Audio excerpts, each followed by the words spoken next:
రోజు నుండి మనం ఒక కొత్త సిరీస్ ప్రారంభిస్తున్నాం. ఈ సిరీస్ను చాలామంది ఇష్టపడతారు. ఇది చాలా భిన్నమైనది. ఇందులో 100కి 100 మందికి మ్యాజిక్ ఉండదు, కానీ అక్కడి ప్రజలు తమ లోపలి శక్తులను పెంచుకుంటూ వివిధ స్థాయిలకు చేరుకుంటారు. మొదటి 10 రోజులలో మనం ఒక స్థలంలో నిలబడి ఉంటాం. అక్కడ ప్రజలు కూర్చుని తమ శక్తుల స్థాయిని పెంచుకుంటూ, తన తండ్రిలాగే యాన్ కుటుంబ అధిపతి యాయన్ కూడా ప్రయత్నం చేస్తుంటాడు. ఈలోగా రావ్ తన మద్దతుదారులందరినీ, ముఖ్యంగా రిలేషన్స్ ద్వారా ఎక్కువ డబ్బు ఇచ్చి తన వైపుకు తిప్పుకున్నాడు. అంటే ఇప్పుడు యాన్ కుటుంబ వారసుడికి నష్టం జరగబోతుంది. రావ్ యాన్ను తలవంచి నమస్కరించమని అడుగుతాడు. దీనికి యాన్కు చాలా కోపం వస్తుంది, కాని తన కోపాన్ని అదుపు చేసుకుని రావ్కి పెళ్లి ఆహ్వాన పత్రాన్ని ఇస్తాడు.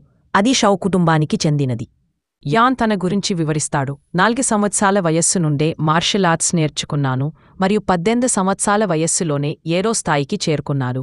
మళ్ళీ ఆమె సిటీ బయటి వ్యక్తి అయినప్పటికీ ఆమె చాలా గొప్ప మరియు సంపన్నమైన నగరానికి చెందినది. ఆమెతో యాన్కు పెళ్లి జరిగితే అతని చుట్టూ పోటీపడేవారు ఎవరూ ఉండరు. ఇప్పుడు యాన్ తన తోటివారి ముందు నిలబడి అందరూ ఉత్సాహంగా అరుస్తుండగా యాన్ తన స్థాయిని తనిఖీ చేసుకుంటాడు. అది కేవలం 7 మాత్రమే అని తెలిసి అతను చాలా నిరాశపడతాడు. అక్కడ ఉన్న వారందరూ అతన్ని చూసి నవ్వడం ప్రారంభిస్తారు. కాని అక్కడ ఉన్న అతని సోదరి రియాయు యాన్ వచ్చి అతనికి ధైర్యం చెప్పి తన స్థాయిని తనిఖీ చేసుకోవడానికి వెళుతుంది. ఆమె తన స్థాయిని 9గా పొందుతుంది.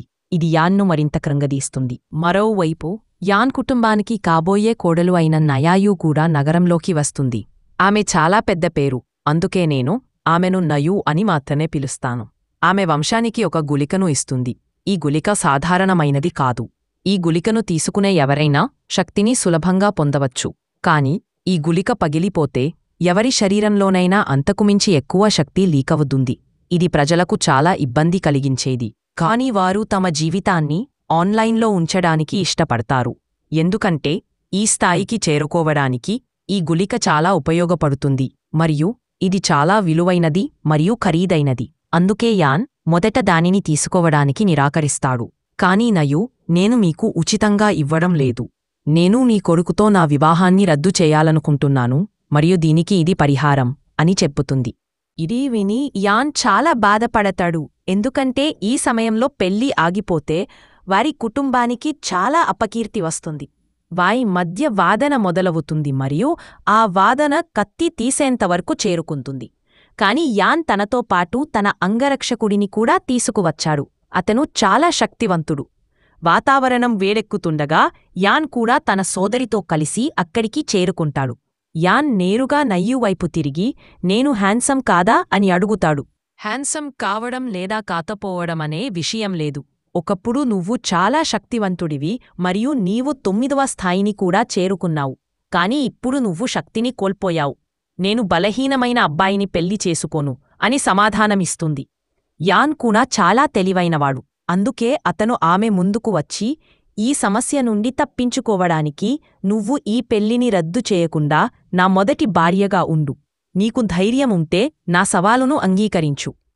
నీవు గెలిస్తే నేను నీకు ఈ గుళిక ఇవ్వడానికి సిద్ధంగా ఉన్నాను మరియు అది నీకు సరిపోకపోతే నువ్వు నా నగరంలో శిక్షణ తీసుకోవచ్చు అని అంటాడు. ఇప్పుడు యాన శిక్షణ ద్వారా చాలా శక్తివంతుడు కావచ్చు. కాని యాన ఇంకా నిరాకరిస్తాడు. యాన్, నువ్వు నాతో గెలిస్తే నేను పూర్తిగా నీ సొంతం అవుతాను అని సవాలును అంగీకరిస్తాడు. కాని అక్కడ ఉన్న వారందరికీ తెలుసు, యాన్కు ఆమెతో పోరాడేంత శక్తి లేదు మరియు అతను నవ్వి స్థాయిని చేరుకోలేడు.